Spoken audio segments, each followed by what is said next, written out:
Jesus stepped into a boat, crossed over, and came to his own town.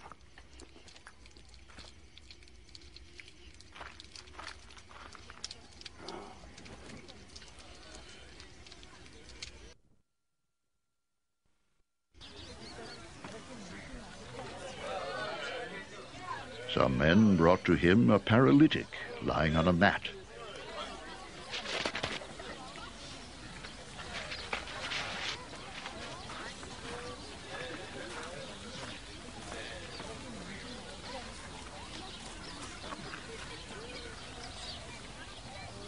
When Jesus saw their faith, he said to the paralytic, "Take heart, son, your sins are forgiven." At this, some of the teachers of the law said to themselves, "This fellow's blaspheming." Knowing their thoughts, Jesus said, "Why do you entertain evil thoughts in your hearts?" Which is easier to say? Your sins are forgiven, or to say, get up and walk? But so that you may know that the Son of Man has authority on earth to forgive sins. Then he said to the paralytic, "Get up."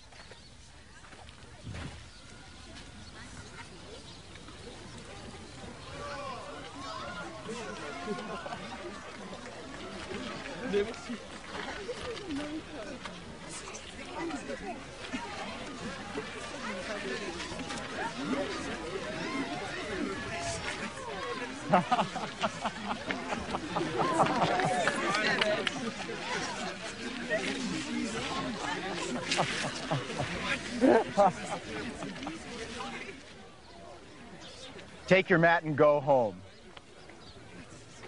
And the man got up and went home. When the crowd saw this, they were filled with awe, and they praised God who had given such authority to men.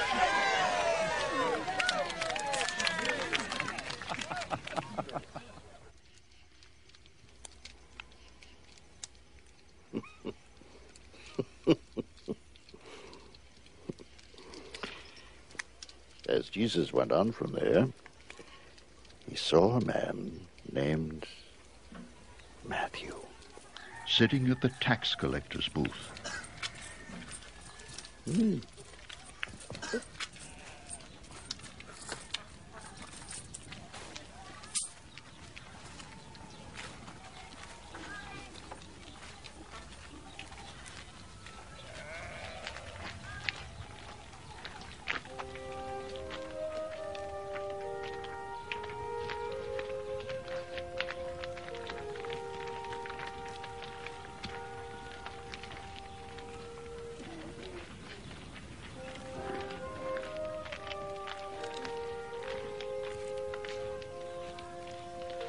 Follow me, He told them.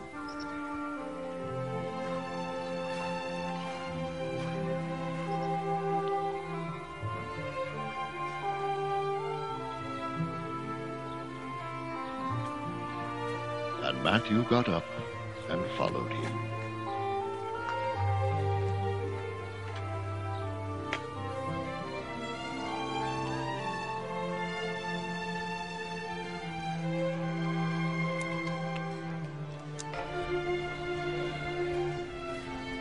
While Jesus was having dinner at Matthew's house, many tax collectors and sinners came and ate with him and his disciples.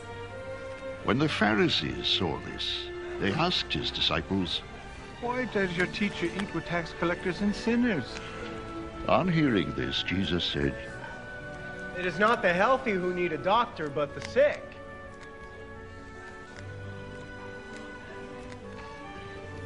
But go and learn what this means. I desire mercy, not sacrifice. For I have not come to call the righteous, but sinners. Then John's disciples came and asked him, "How is it that we and the Pharisees fast, but your disciples do not fast?"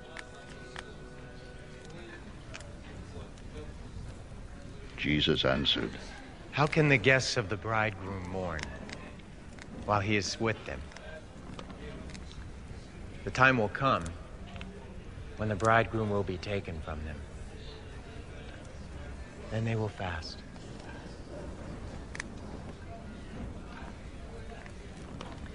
No one sews a patch of unshrunk cloth on an old garment. For the patch will pull away from the garment, making the tear worse. Neither do men pour new wine into old wineskins. If they do, the skins will burst and the wine will run out and the wineskins will be ruined. No. They pour new wine into new wineskins, and both are preserved.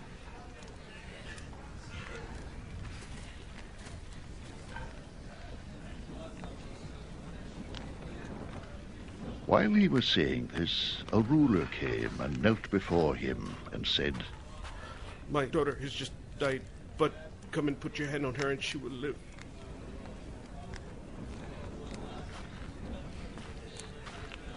Jesus got up and went with him, and so did his disciples.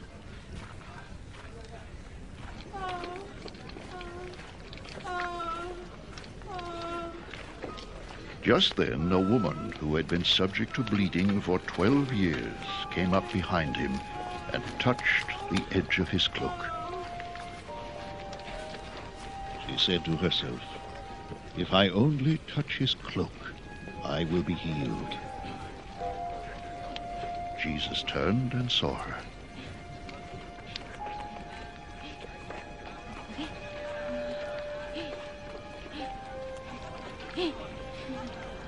Take heart, daughter. He said, Your faith has healed you.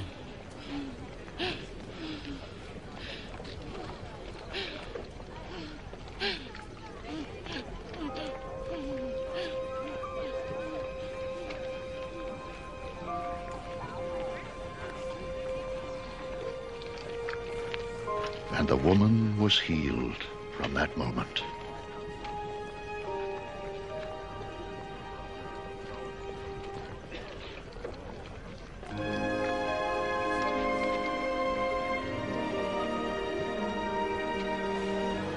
When Jesus entered the ruler's house and saw the flute players and the noisy crowd, he said, "Go away. The girl is not dead, but asleep." But they laughed at him. After the crowd had been put outside, he went in and took the girl by the hand. And she got up.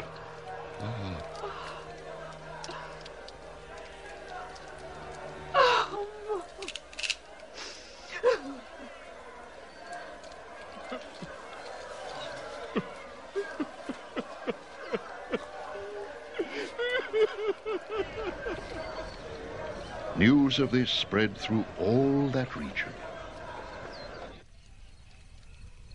As Jesus went on from there, 2 blind men followed him, calling out, "Have mercy on us, Son of David."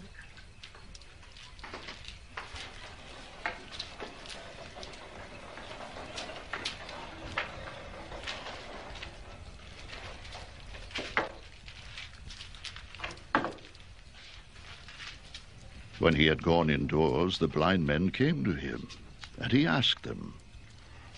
Do you believe that I am able to do this? Yes, Lord. They replied. Then he touched their eyes and said, According to your faith will it be done to you. And their sight was restored.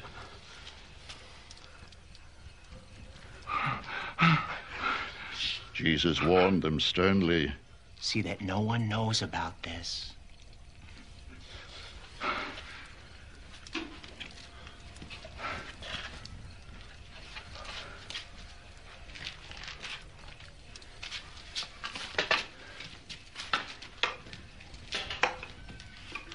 But they went out and spread the news about him all over that region.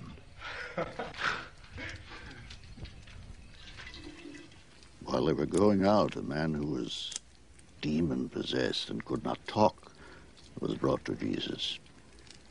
And when the demon was driven out, the man who had been mute spoke. The crowd was amazed and said, "Nothing like this has ever been seen in Israel." But the Pharisees said, "It is by the prince of demons that he drives out demons."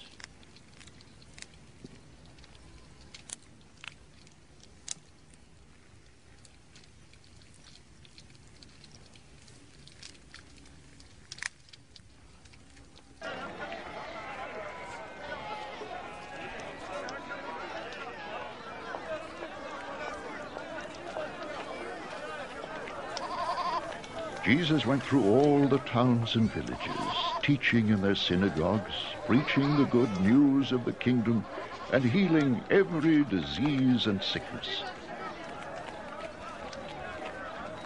When he saw the crowds, he had compassion on them, because they were harassed and helpless, like sheep without a shepherd.